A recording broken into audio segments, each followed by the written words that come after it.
one. He's been dreaming about this moment since he was a little boy. He never thought it would be this way. Justin Timberlake gets the gold for the last day of September.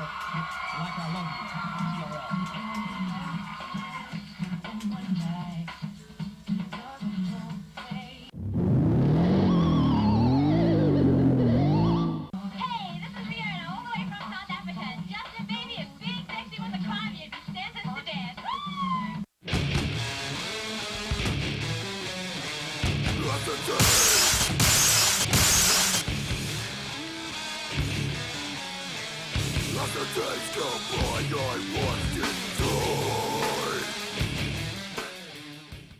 Started like my original band, Second to None, Fury 5, some other bands that were around back then. Just everybody hanging out, just trying to start a scene in New Jersey, because way back then, New Jersey never got any respect. Every time a band from out of Jersey like went to New York or somewhere else, you know, all the kids would always shit on the bands, and you know, kids would come here and try and beat up on everybody. So we just kind of started off and policed the scene. Like me and Kevin, man, you know, we have families, but you know, we're not close with our families. Like we could all get together, and it's a bunch of people that, like all of our friends, like all the tech kids, the Fury guys. It started like that, man. Yeah.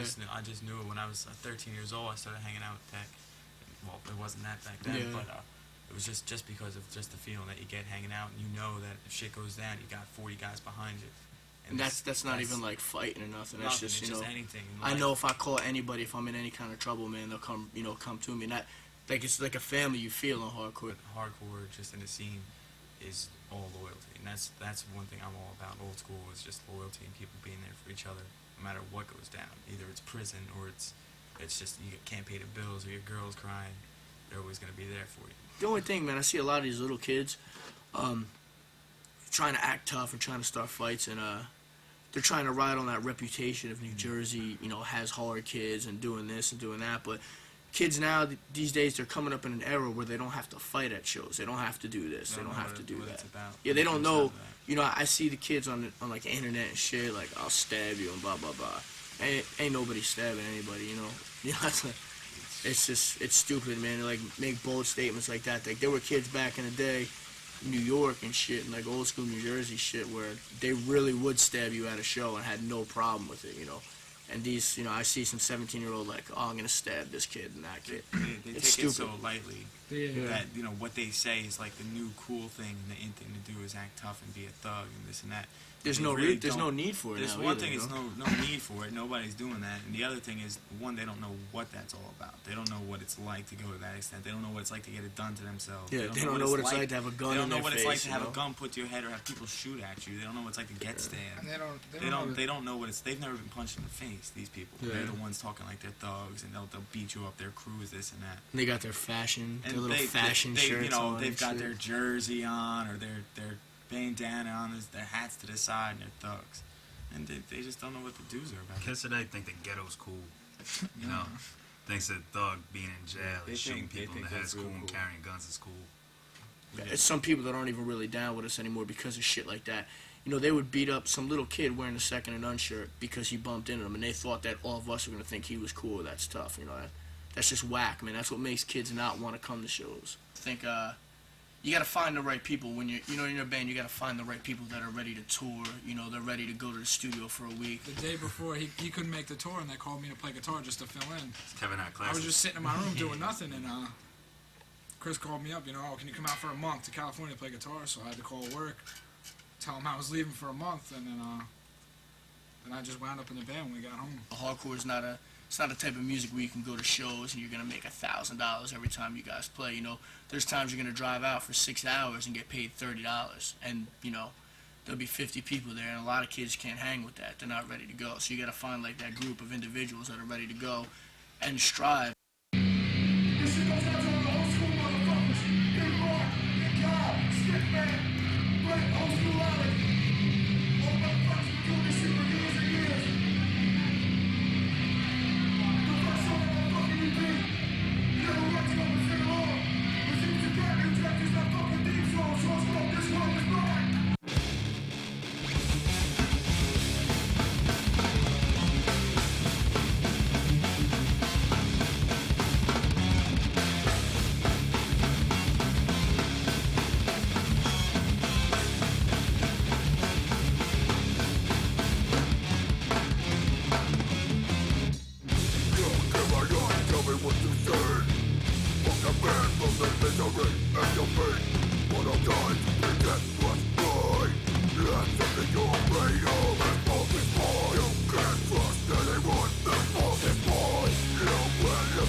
always imagine like what you want to be when you grow up. People say like, you know, I want to be an astronaut, I want to be like a doctor, a lawyer, whatever, and then like people say musician and everyone laughs at you, you know. But I think it's awesome. Like what we're doing right now is actually, you know, we are living off making the music that we love to play.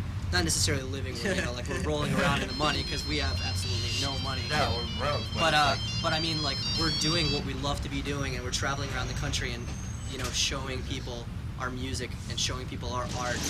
And at this point, we can get by on doing it. So I mean, it's you can't ask for anything much more in life. Yeah, like sometimes we'll be in the van and I'll wake up and I'll be like, oh, if I see these people one more day. And then like I seriously think to myself like, there are so many people that want to be doing what we're doing right now, even on the small scale that we're doing it on. Like, a lot of people have never even left the cities that they grew up in, you know. Just remember that a lot of people are sitting in front of the computer for 8 hours a day, you know, wasting their minds away and not doing anything progressive with their lives. Physically and mentally, it'll take a toll on you, just being away from the people that are important to you and being away from the things that you know so well. But at the same time, like, when you come to a place that's like definitely not your home, and you see people like singing the words to the songs that you wrote in your room, or like, you know, just you meet someone and you find out that a song that you wrote like a couple years ago actually meant something in their life, and like,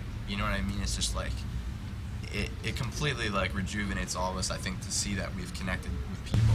The little shows are awesome because there's no like barrier, like not like physical barrier, but like people can come up and talk to you all the time. There's an intimacy factor. Intimacy, that's what I'm looking for. Like, when people are right up on the stage singing along with you, it feels so much better than if we're on some huge stage and like the little, looks like all these little small people like way down there. Like, I feel so bad. Like, when I get down about what we're doing, if we play a show that's like 15 kids and it's like maybe like not as good as certain other shows, just the fact that if you sell one CD every single night, like, you can't really look at it as a bad thing. You know what I mean? You're just like, wow, okay, we honestly made a new fan every single night that we've played for like the last 2 years or something, and like, that's an accomplishment right there. And like, regardless of whether you're playing 2,000 kids or 50 kids or whatever, I think that's always our goal. It's just to touch new people. Kairos, it actually means time is ripe for change, and I felt that was a really good metaphor for the band, because we're kind of coming into a more natural state of where we want to be. You know, it's more raw. You know, especially when I'm doing vocally, it's just, you know, it's what my body's telling me to do instead of just like getting up there and screaming and being angry. It's, you know, more of a spiritual.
You're listening to the Year-End Noises Show, countdown to the best hardcore in 1981. I'm Timmy Somer on WNYU-FM. We play the best hardcore, new and old, released, unreleased, anything you want to hear as long as it's fast and loud and punk and now and every Wednesday, 7:30 p.m. I got a couple of gigs I'd like to announce. First of all, Black Flag is playing tonight at the Mug Club, Sunday night at Peppermint Lounge, tomorrow night at A7 on Avenue A and 7th Street in the East Village. Christmas Eve show, you got Reagan Youth, you got Bad Brains, Heart Attack, Kraut, Misguided, and to support what's going on in New York to make sure it gets bigger and bigger. Hardcore really, really matters, you know, that it really makes a difference to some people. SOA, Lost in Space, that's number 11 on our hardcore countdown. Before that, we heard Minor Threat, number 14, with Filler. We opened the show with Teen Idols. With Teen Idols, the number 15 cut. Friday night, the Bad Brains, SSD Control Fiends. Saturday night, Bad Brains, Minor Threat, Double O. That's at Irving Plaza. Brand new from the Misfits. This is from their LP. The song is called Astro Song. Now we've got 5 pairs of tickets to give away to see the Misfits and the Necros at Hitsville in Passaic, New Jersey. The Circle Jerks from LA with World Up My Ass. They came in at number 7. Really up for tonight's show, and why not, folks? We got a brand new cassette from the Bad Brains. And this one's called I. BC Boys played, they were great. Reagan Youth played, they were great. Bad Brains, great, great, great. Great show. Anyway, we're going to hear something now from the Beastie Boys. This one's called Egg Raid on Mojo. They're one of New York's best. What do we know about partying or anything else? Black Flag with Six Pack off their new album, Damage. It's brand new. It's great, folks. We heard Bad Religion. That's a great, great new album from L.A. That song is called We're Only Gonna Die. The Dead Kennedys, Nazi Punks. That's their second favorite hardcore song of the year, as you told me in your votes. Number 3, the Bad Brains, Pay to Come. Well, folks, this is it. The song you voted as your number 1 favorite hardcore song of the entire year, 1981, by an overwhelming landslide, folks. All your votes told me that this was your favorite punk rock song of the entire year. You asked for it. You got it. Black Flag, Six Pack.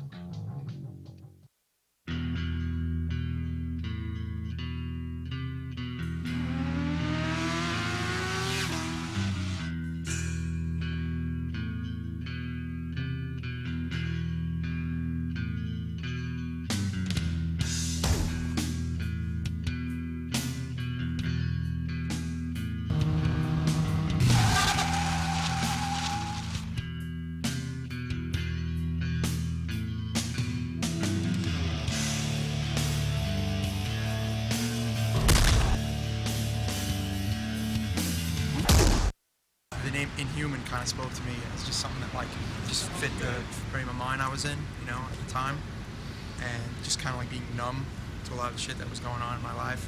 I just felt that Inhuman was just like a perfect name, you know, just kind of came out of like depression and anger. We're not the most positive band. I mean, we don't try to be, we never were, but I think overall the band has a positive message because our message, I think, is just complete individuality, complete rebellion against the norm, complete being the wolf among the sheep, and there's a lot of fucking sheep in this world.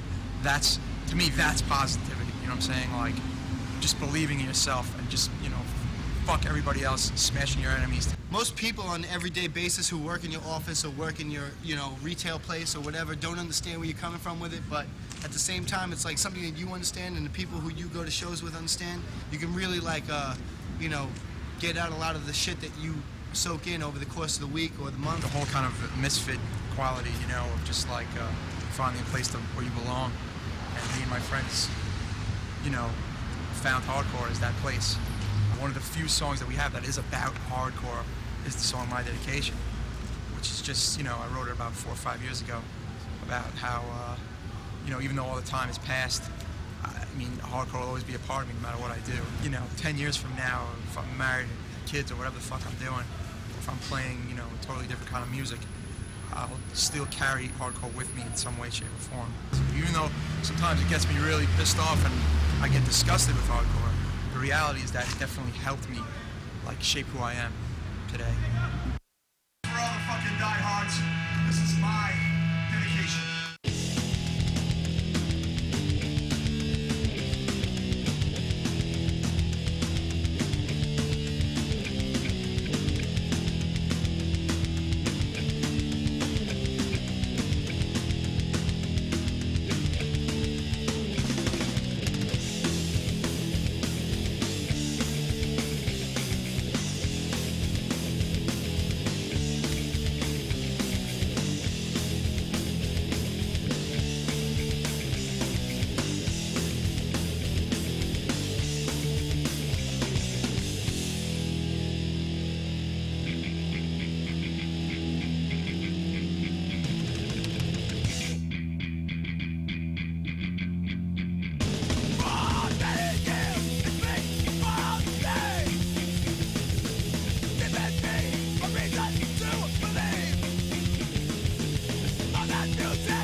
you know, at the time that Indecision broke up and, you know, all that, it was kind of a time where a lot of people were, you know, just selling out, whether it was straight edge or just hardcore, like they weren't into it anymore.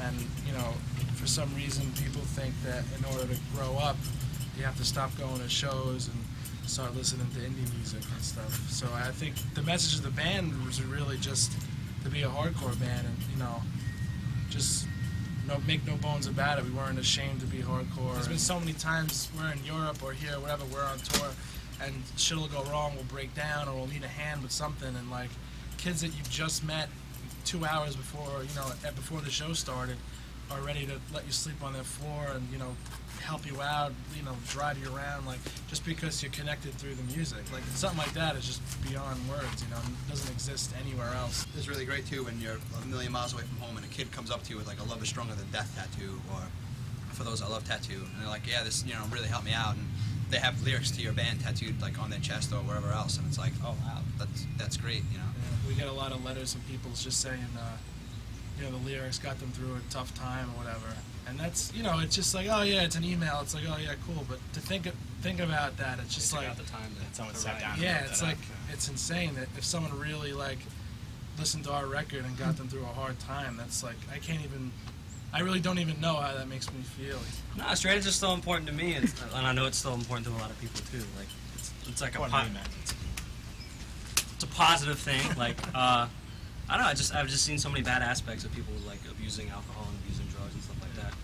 And it's cool, like with hardcore as a subculture, like that's where straight edge came from. Was like kids thinking for themselves and trying to have like a clear outlook on things. So those of us that are straight edge, we're never like, you know, like crazy, you know, like hardline, like holy, like you know, I never like punched anyone in the face that was like drinking a beer or whatever. But I think as time goes on, as you get older, and as more people fall off, like it just makes your beliefs and convictions and stuff like that much stronger, because you almost by default you just kind of become that way, just because it's like, wow, there's like no one left, you know, like there's really not a lot of people left that are like later 20s, you know, mid 20s or whatever. We'll play a Gorilla Biscuits cover and half the kids at a hardcore show don't know the song, and it's kind of upsetting. It's just like, you know, just because, you know, these bands aren't around anymore doesn't mean you shouldn't listen to them. I think it depends on what scene you're playing to. You know what I mean? Like if you're playing like a metalcore show or whatever, nobody knows Gorilla Biscuits. Yeah, but then when you play like a regular hardcore show, like it's like cool to know the older band. So like everyone, like you could play like this obscure like uppercut song or something, and they'll know it. But I think kids, instead of going and researching where all these bands got their sound from, they'll just take the one band that put it all together and, you know, and combine everything and just copy it. Yeah, like we used to like get Youth of Today record and you'd read like the thank you list and be like, okay, I gotta get that album and that album. Misfits were playing, and at the time I guess it was Jerry Only, Dez from Black Flag, and Marky Ramone. I mean, like, regardless, it's not the Misfits, but it's not. But those three guys, I mean, half of the fucking crowd wouldn't even be there if it wasn't indirectly for those guys. You know, Marky Ramone's there checking his drums. People looking at him like, who's this? Is this the tech for, you know, Dillinger or something? It's like, no, this is fucking Marky Ramone. Now it's just like if it's not one particular style, like you're either an emo kid or a metalcore kid, or you know, and it's like no one wants to listen to different things anymore, and it's really, it seems like hardcore is not as open-minded as it was, you know, a few years ago.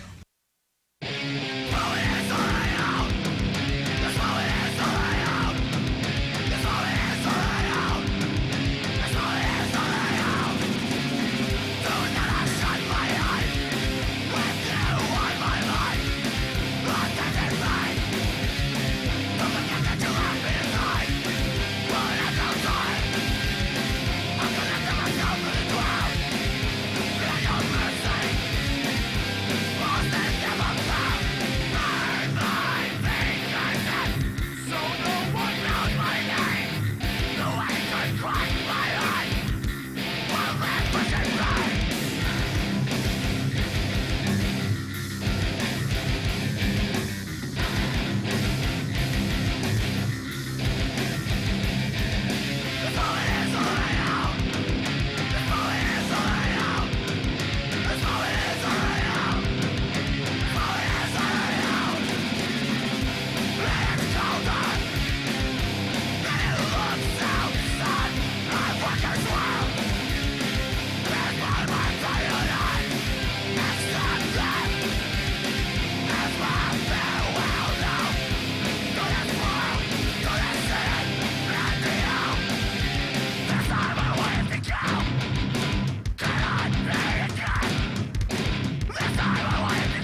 Audrey, and she's 3 years old, and we got her at a shelter in Long Island, and it was a kill shelter right by the North Shore Animal League.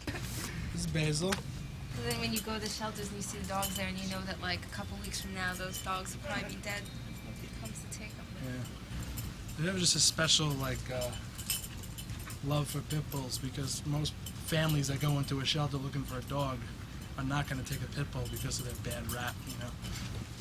And I think Everyone hates them. I think they should make buying dogs illegal for a while, because there's so many awesome dogs out there that I mean, when you get a dog from a shelter, it's like they totally appreciate and know that you like saved their life. You know, like you might not think that they do, but they appreciate that you took them, and it's a lot more than just buying a dog for $2,000 at a Petco or a Petland. You know.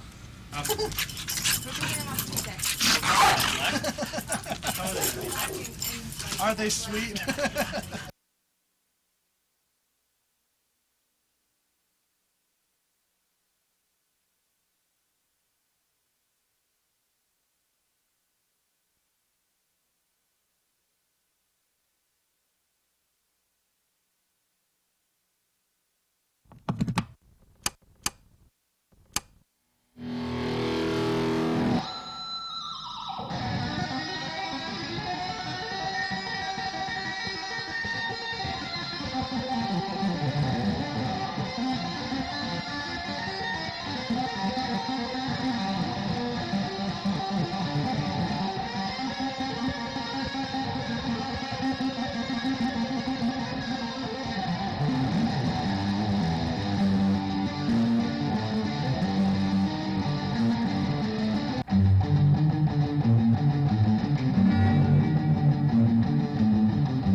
When this band first started out, there was always fights in all the shows and shit. It was just like, doesn't seem like there's much unity here. Or there'd be like these like New Jersey old school bands that would talk about unity and all this stuff, but then if you weren't cool enough and you weren't from back in the day, they didn't want anything to do with you. And it's just like, all these bands really weren't really doing the whole unity thing. It was more just like a front. And I think like what we want to do with our little scene and with our band is like actually really do it for real. When you're not happy about the state of things, just take your own initiative, do it yourself. You know what I mean? Just make your own thing.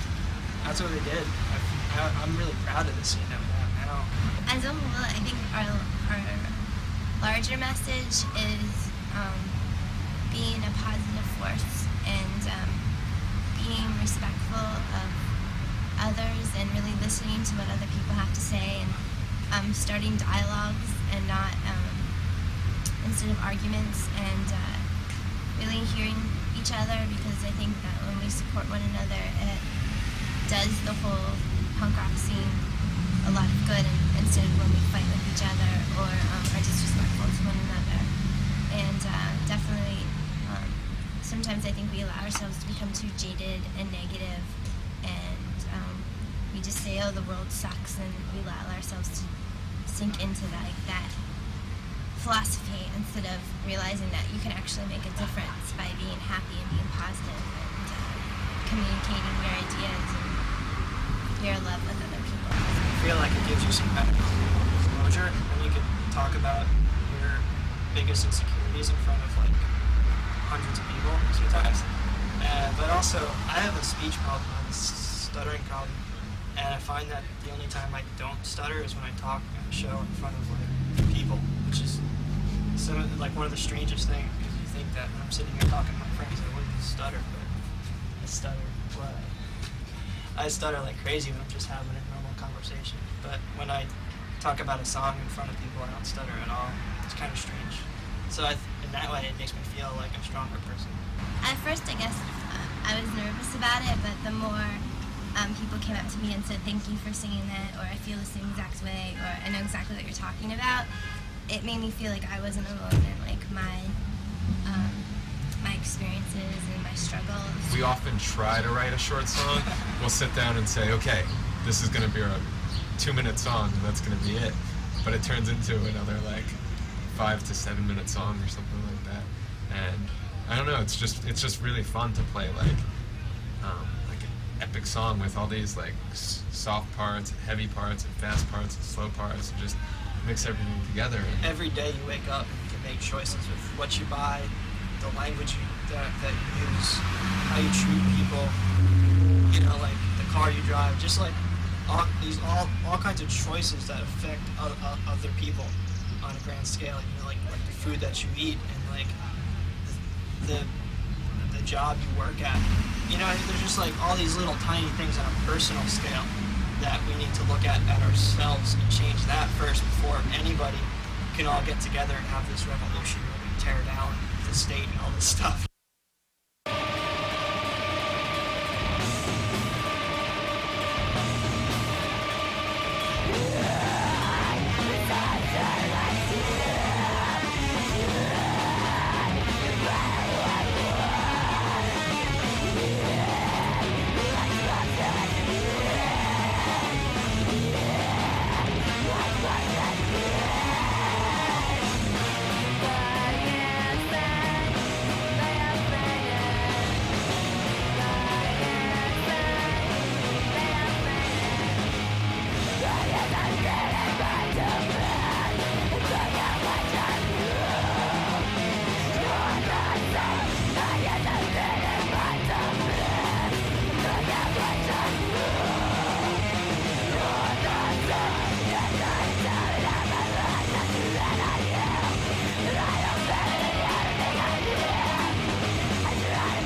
again.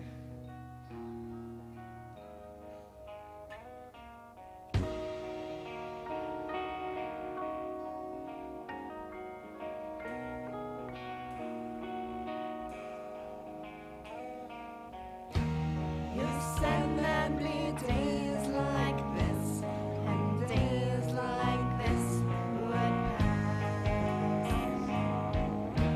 It seems like a lifetime then, those years went by so fast. You said there'd be days like this, and days like this would pass. I'll try to remember you. You came and went so fast. You said like this, and then like this we It's hard sometimes. It's just when life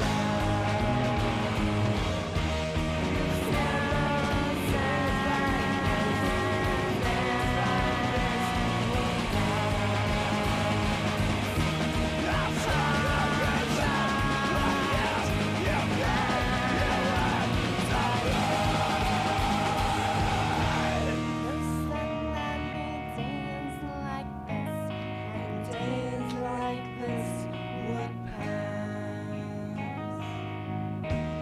I'll try to remember you. You came and went so fast.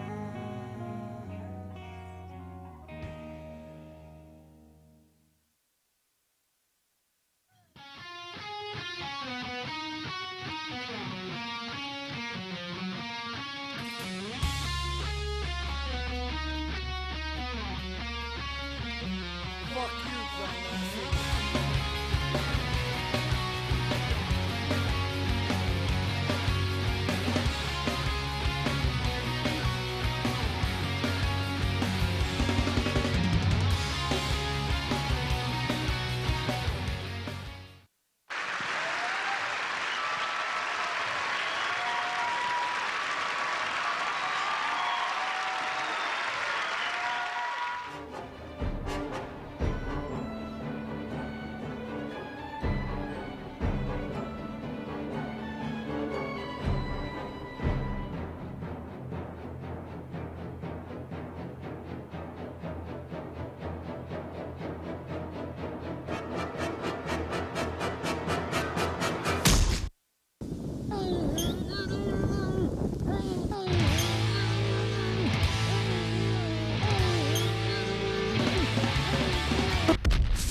We came across the Situated Chaos record, and they have a song called Kill Your Idols, and basically what the song is about is just like not listening to what they, spew at you these days, and just don't don't look up to people, like respect people, but don't like look up to them and like copy them and things like that. Thinking now, like, it sounds cocky, but all the shit we've done, like getting to travel overseas and this and that, like, college, I wouldn't learn any of that. Like, I'd be just some sheltered dick, like all the kids in my neighborhood that don't go anywhere. Just sit there and hang out and work in the airport and look forward to that every day. Like, I know there's so much more to life, and I thank, like, what I'm doing for that, or else I wouldn't know. And literally, like music has got me out of the worst moods, and it's put me in the worst moods, and I don't know what I would do. Like, if I wasn't turned on to this shit, I don't know what I'd do, man. It's like so much a part of my life. I didn't fit in high school. I didn't feel like I really fit in, and like going to metal shows, like that was more my thing. But I even really didn't feel like I fit in there. I even felt like a nerd there. And like when I went to a hardcore show, I didn't feel like a nerd. I felt like I was like part of what was going on. I felt like there was like so much positivity and just something positive about the hardcore scene. Like people wanting to change things. I could name 50 million bands, man. There's bands that make me cry, man. Like, just because I can always relate, like, on such a personal level with a lot of the shit I listen to, and that's what I like, as opposed to like radio songs. I got into like metal and punk and stuff that had a little more aggression, stuff that wasn't more like, I guess what you call it now, like radio mainstream kind of stuff, because the lyrics were a little too, I don't know, I guess they were a little superficial, and some of the stuff that, some of the early hardcore bands were talking about was a little more, I guess if you could say like street level, a little more underground, a little more real to like what I was going through growing up. Just being, I guess being angry as a kid, being rebellious, looking for a different kind of way, not kind of going with the mainstream.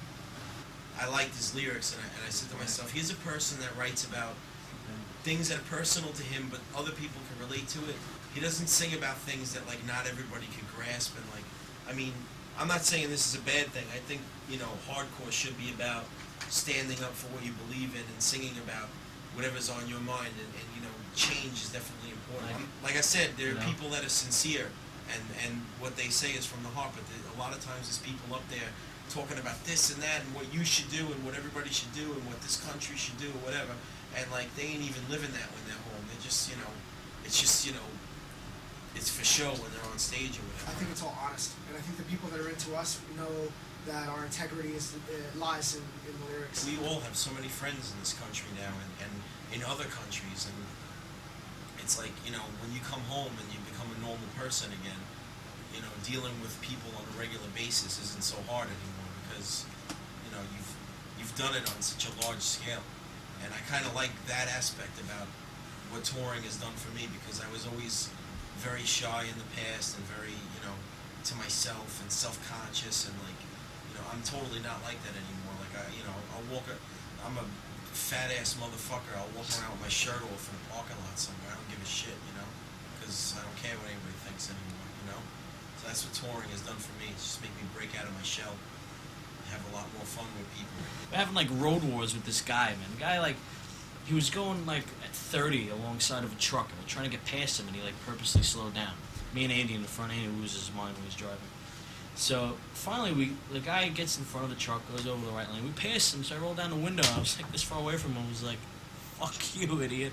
And we sped up. So he catches up to me. He looks like Jack Tripp and shit with the mad like Herb haircut. He pulls up and he knocks on his own window and looks at me, and he's just like. So Andy like swerves at him, and the guy swerves at us. His wife is freaking out. Andy gets in front of him and jams the brakes. He goes around us. Finally, we catch up to him. This guy's like Nosferatu in the fucking loft, out cold, sleeping. He wakes up. What's going on, bro? Grabs a bottle of Jolt, takes the cap off, lobs it out the window. The shit lands on his fucking like right by his windshield wipers. It just starts spilling everywhere. All I saw was the guy go like that and go off the road, like do like 2 donuts and shit.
Normal society, like you see how other people live their lives. Budgie!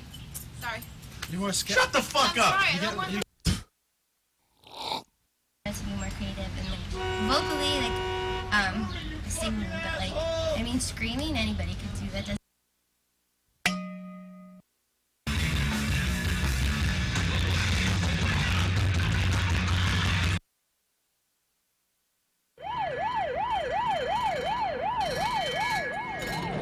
We had a stand-up police lineup in Austria. Some old German lady got robbed. We thought Rafe took a fucking hat.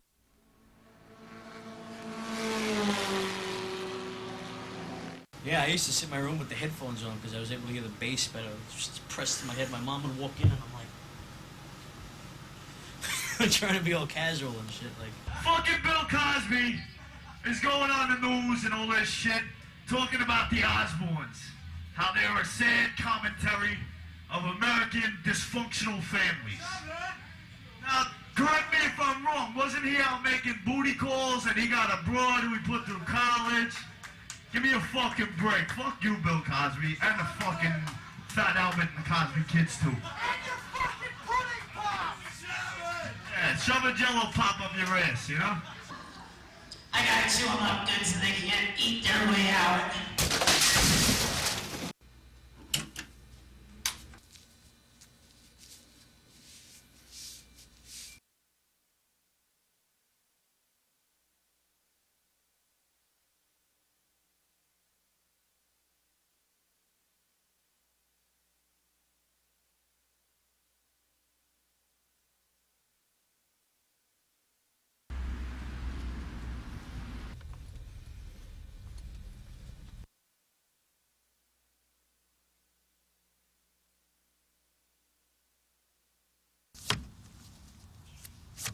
Don't worry, I'll be all right.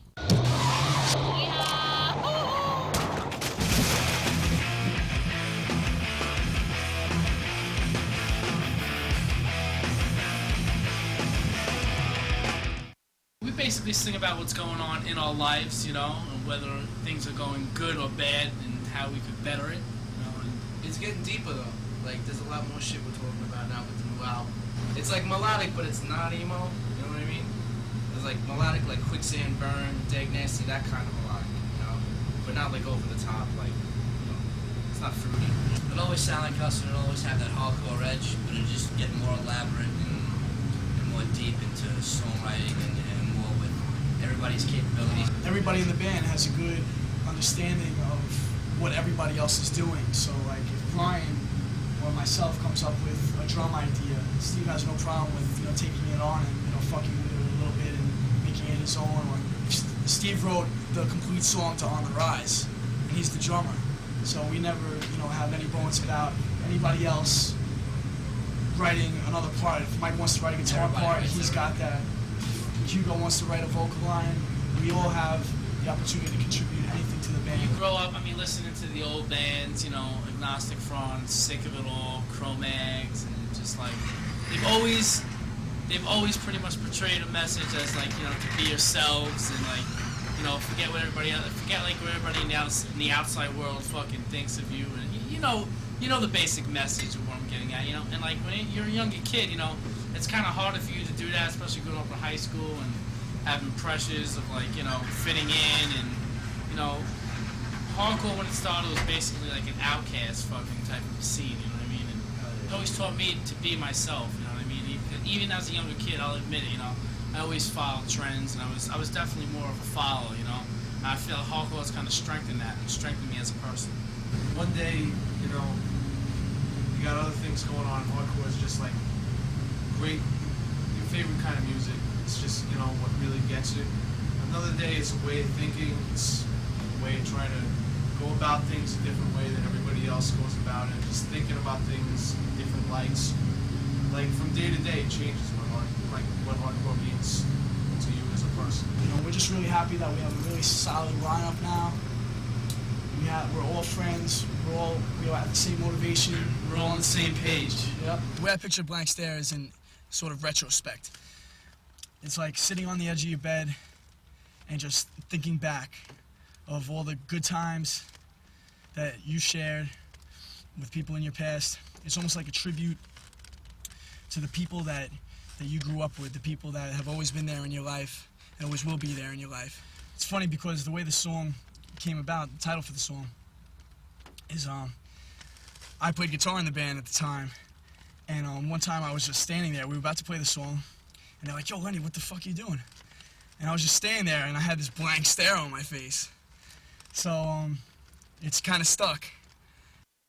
So goes out to all the people that really support us.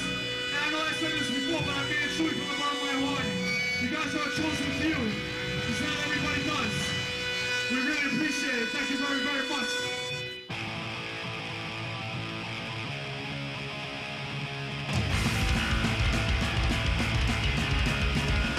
From the start, you were there to pick me up when I was down. Back at school when friends were new. Loyalty helped us stay true. To this day, it's still what makes cross. In our hearts, nothing has changed. So when your back's against the wall, I won't let you take the fall. It's I know you and you the same. This is what together will never fade away. Despite differences, our goals are all the same. They're all the same. As the time has passed us by, memories for less and cries. Never giving up. And that's your friends I'll always be. Then I pick you up when you're in need. When you are in need. When trouble comes, I'll never turn away. We'll always stand for what we believe. And we have reasons, no need to live your way. Won't live your way. As the time has passed us by, the memories for us and cry. Never giving up. That's a friend I'll always be. Then I pick you up when you're in need. When you are in need. Come on.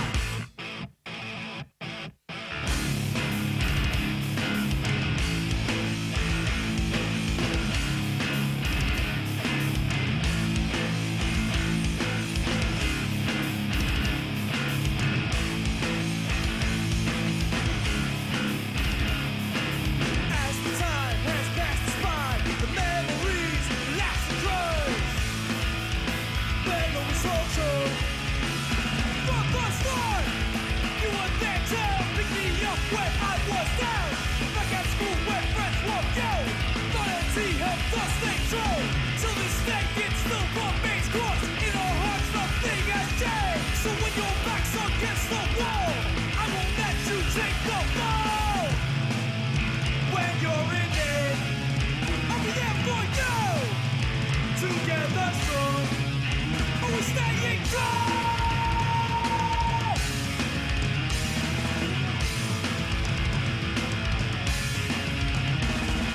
As the time has passed us by, the memories for us and cry. Never giving up. That's a friend I'll always be. Then pick you up when you're in need. When you are in need.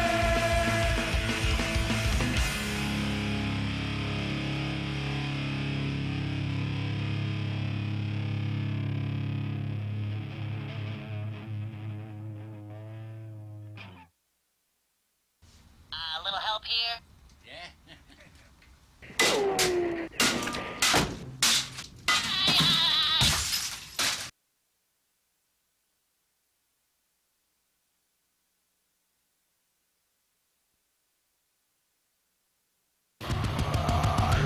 Take me when I'm about free rock. Feel on the lighter in the back against the jump. Take a deep pull that you're a cocksucker with a big plastic in your mouth, motherfucker. Stop the time for a step. You want the big entity. One to the brain. And now he's feeling kind of disease. He looked at his phone. Looking just like a stick. Getting fucked in the ass with a big black dick.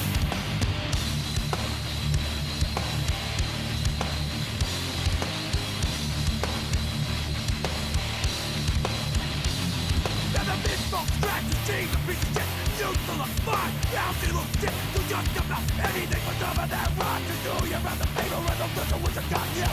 Drop dead expensive. Don't you get good on it?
you know, not about killing people.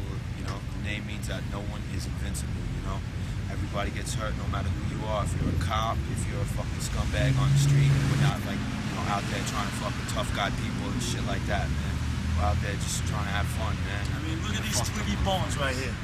Whose ass am I kicking? A lot of people think that's just, oh, they hear the name, everybody gets hurt. Oh, these are a bunch of fucking guys who are gonna come in and fucking start punching you in the face, this and that. And it's not about that. We fucking make music, and it's fucking beautiful music, and that's fucking what we do. No, they judge us on the crowd. The crowd goes fucking crazy. They beat each other up. Right away, we're band guys. What did I do? I'm up here telling jokes. You know, I think everybody really wants to get to know my friend Tomoki a little better. So, I'm gonna translate. I speak Japanese, don't worry. Everything's gonna be fine. So, Tomoki, what is your favorite thing about living here in the United States, Tomoki? そうですね。いいんじゃないですかね。いいよ。いい。 What Tomoki said is that he loves American weed, round-eyed women, and big boobs. There's two sides to every story in life, you know, and when you're in the pit and you see this big guy, he's going off, he's going crazy, you know, people react differently towards him. People think, oh, he's out to kill someone, or people think, oh, he's just having a good time, which is the truth, man. The guy's just having a good time. It's not about running into each other face first and stuff like that. It's about showing respect for one another, man. It's about that one guy fucking not going all out for himself, about that one guy going out for the whole crowd, man. Just trying to make it the best show possible. People just giving their fucking hearts and souls, fucking tearing their hearts out in the pit, throwing it on stage right at us, man, while we're up there playing. Tomoki, what do you think of the New York hardcore scene, you know, as compared to Japan, you know? ニューヨークもいいんじゃない？ニューヨーク好きよ。好き。 Alright, what he said was that you guys dance real hard with a lot of skill, but you should all learn to take a bath, because you fucking stink. Every day there's something new that fucking drills on your fucking dome. And I just write about it. Of course, a lot of underground, bro, you know? A lot of it's from the heart and it's just raw. We're elevating it and we're not fucking putting it in a bottle and closing the top on it, man. We're just fucking opening the bottle and letting it all fucking out, man. Fuck what anyone else says, man. We're just doing our own shit. Tomoki! You got anything else to say to these fucking people or what? Fuck all you guys.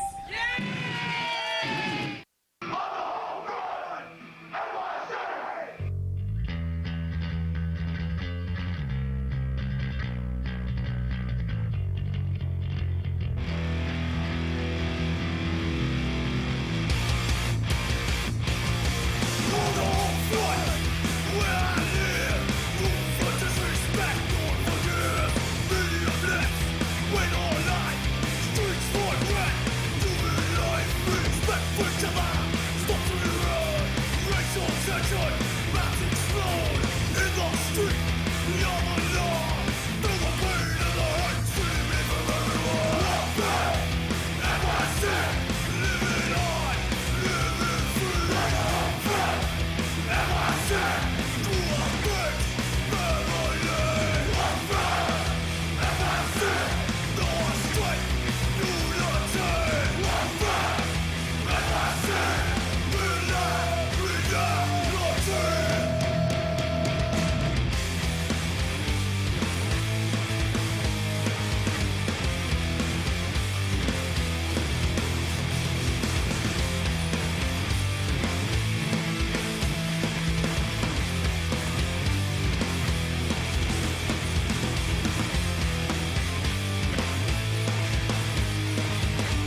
Fuck you.